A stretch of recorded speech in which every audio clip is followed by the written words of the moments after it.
perfect description of sufficiency, balance and innovation. And now it's the time to unveil the logo. And I request Honorable Union Minister of State for Power and Occasion we all have been waiting for.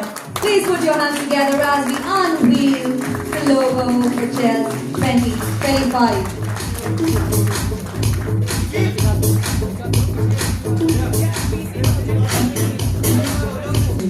A symbol of progress that blends purpose with responsibility, reflecting the harmony.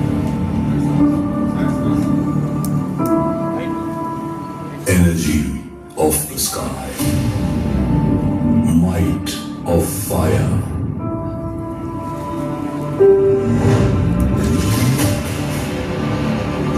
the force of water, weight of the land, and vigor of air, the power of five brought alive through sufficiency, balance, and innovation.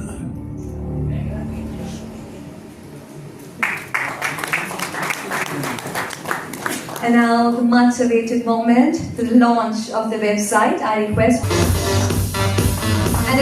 all the dignitaries going to take care of our future in the best and the most successfully 2025. A global dialogue on energy, sustainability and future.